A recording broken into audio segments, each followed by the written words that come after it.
Good morning student. आज हम class 4 के चतुर आकाश के बारे में पढ़ेंगे। चतुर आकाश बहुत ही साहसी, होशियार और समझदार था। एक दिन उसने अपने पिताजी से कहीं आसमान से गिरती हुई बर्फ देखने के लिए इच्छा जाहिर की। पिताजी ने भी उसे बोला, हाँ बेटा, अब की बार सर्दियों की छुट्टियों में तुम्हें वहां लेकर जाएंगे। तो जब सर्दी की छुट्टियां हुई तो पिताजी ने आकाश को मनाली ले जाने का प्रोग्राम बनाया। वहां वो ठंड बहुत होती है तो इसलिए वो लोग घूमने गए। घूमने जाने के दौरान ही वहां उसकी माताजी की तबीयत बिगड़ गई और माताजी को बुखार आ गया। बुखार आ जाने से बहुत बड़े बड़े डॉक्टर उनको आकर देखें तो उनका बुखार ठीक नहीं हुआ। फिर एक वैद्य जी आए। वैद्य जी ने क्या किया, उन्हें बोला कि घाटियों में एक पेड़ है, उसकी छाल पका कर पिलाने से उनका बुखार दूर हो सकता है। फिर क्या था कि पिताजी चिंतित हो गए क्योंकि वो रास्ता 40 मील दूर था और घने जंगल थे, खूंखार जानवर थे, तंग रास्ता था, कैसे कोई जा पाएगा। वहां जाना बहुत ही दुर्गम था, यानी कठिन था। यह सब बात आकाश सुन रहा था। जब उसने अपने पिताजी को चिंतित देखा तो उसने अपने पिताजी से जाने का प्रोग्राम बोला कि मैं वहां चला जाऊंगा, मतलब योजना बनाई कि मैं वहां चला जाऊंगा। पिताजी ने भी सोचा कि अगर ये जाना चाहता है तो ठीक है। वैद्य जी ये सब सुन रहे थे। वैद्य जी ने अपने पुत्र अमित को भी उसके साथ भेज दिया क्योंकि अमित वहां पर जाता करता था, क्योंकि वो वैद्य जी का बेटा था और वैद्य जी को आए दिन कोई ना कोई पेड़ से कोई छाल, कोई लकड़ी या कोई पत्ते लगते थे, तो अमित ये सब रास्ता जानता था। अमित के साथ चले गए। दोनों ने अपने जरूरत के सामान अपने साथ ले लिया। उस जरूरत के सामान के अंदर तंबू, रस्सी, चाकू, टेप रिकॉर्डर, खाने पीने का सामान, पानी और ये सब उसके साथ था। उन लोगों ने जाने के लिए प्रोग्राम बनाया और रवाना हो गए। थोड़ी दूर गए थे कि अचानक तंग रास्ता होने के कारण वो 100 फीट नीचे नदी में जा गिरे। नदी में पत्थर बहुत अधिक थे और पानी कम था, क्योंकि वो नदी पहाड़ों की नदी थी, न कि हमारे गंगा, जमुना, सरस्वती या कोसी नदी जैसी थी जिसमें सिर्फ पानी हो, और पानी का बहाव भी बहुत तेज था। पत्थर की नदी के कारण वहां पर पानी क्या है, जल्दी से वहां रुकता नहीं था और चला जाता था। पानी का बहाव बहुत तेज था। ये सब होने के बाद वो फिर अचानक खड़े हुए और उन्हें अपना रास्ता पार करने लगे। अचानक वहां पर खच्चर वाला दिखा। खच्चर वाला वहां और लोगों को इधर उधर पहुंचा के आ रहा था, तो उसने भी उनको जब देखा या सुना कि बच्चे बहुत छोटे और जा रहे अकेले, तो वो भी उनकी सहायता करने के लिए तैयार हो गया। खच्चर वाला और सब जा रहे थे। रात भी काफी हो रही थी। 20 मील का रास्ता तय करने के बाद अब उनको थकान महसूस होने लगी, तो उन्होंने वहां एक पेड़ के नीचे तंबू लगाया और खा पी कर लेटने ही जा रहे थे या आंखों में नींद ही आने वाली थी कि अचानक एक रीछ की आवाज आई। रीछ यानी भालू।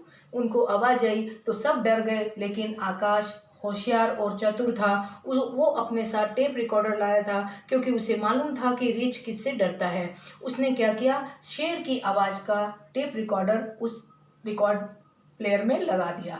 वहां लगा देने से क्या हुआ, रिच भाग गया वहां से। जब रिच भाग गया वहां से तो सब हंसने लगे। तीनों हंसने लगे। तीनों में खच्चर वाला, अमित और आकाश था।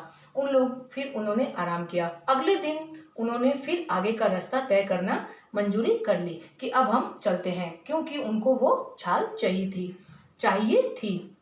जाने के बाद क्या हुआ, कोहरा बहुत था, तंग रास्ता था, घाटियों में बर्फ थी। अब रास्ता और कठिन हो गया, क्योंकि पहले भी रास्ता कठिन था तो अब उससे ज्यादा कठिन हो गया, क्योंकि वहां कोई आता जाता नहीं था। 20 कोस का रास्ता दूर करने के बाद वो लोग ने और 20 कोस बाकी रह गया था, तो रास्ता बहुत कठिन था, बर्फ थी, तंग रास्ता था। वो जाते जाते उनके साहस को देख के खच्चर वाला भी उनके साथ साथ जाता गया। और जब वो उस पेड़ के नीचे पहुंचे जहां वो उस पेड़ की जो इनको छाल चाहिए थी, उस पेड़ के नीचे पहुंचने के बाद उन्होंने अपने आप को एक शांत सा महसूस किया कि अब हमको आगे नहीं जाना है।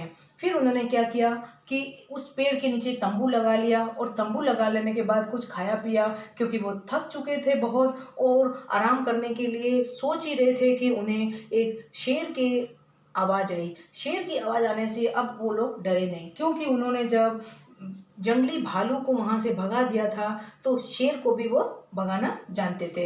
लेकिन शेर बहुत ही दानव, खूंखार, ऐसा लग रहा था कि वो बहुत दिन से भूखा था और आज ही उन्हीं को खा लेगा। लेकिन ऐसा नहीं हुआ, क्योंकि चतुर जो आकाश था उसने अपने टेप रिकॉर्ड में तोपों और बंदूकों की आवाज भरकर लाया था, और उसने वो टेप रिकॉर्डर ऑन कर दिया, जिससे कि शेर दहाड़ता हुआ भाग गया। शेर ने आगे देखा, पीछे देखा, सब कुछ देखा। वो सोचा झट-झट से गोलियाँ चल रही है, कहाँ से चल रही है, मैं जल्दी से छिप जाऊँ।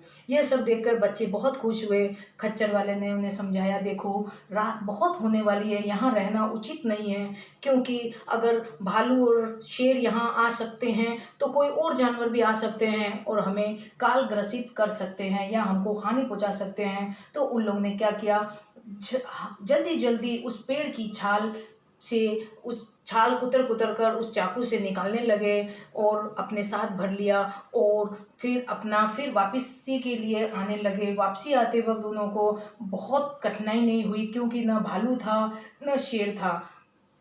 और वहाँ पर जल्दी ही रास्ता पार हो गया। फिर जब खच्चर वाले का गाँव आ गया, तो गाँव में सब लोग उनको देखकर बहुत खुश हुए, क्योंकि जब उन घाटियों में कोई जाता है तो वापस नहीं आता है। जब खच्चर वाले ने गाँव के लोगों को उसकी बहादुरी और उसकी होशियारी के किस्से सुनाए तो सब बहुत खुश हो गए। जब आकाश के माता-पिता ने ये बात दे सुनी कि हमारे बच्चे वापस आ गए हैं, अमित और आकाश, अमित वैद्य जी का बच्चा था और आकाश के मम्मी-पापा मनाली गए थे। उन्होंने देखा कि हमारे बच्चे आ गए हैं, तो वो बहुत खुश हुए, जैसे उन्होंने स्वर्ग पा लिया हो, क्योंकि उन्हें कोई उम्मीद नहीं थी कि उन घाटियों से हमारे बच्चे वापस आ जाएँगे, क्योंकि बच्चे बहुत छोटे थे। ये सब देखकर जब सब चारों तरफ खुशी और सब जोश में था, तो दोनों बहुत खुश हुए, आकाश और अमित। ये सोच रहे थे, देखो मेरी कितनी वाहवाही हो रही है। तो ये था हमारा चतुर आकाश की कहानी।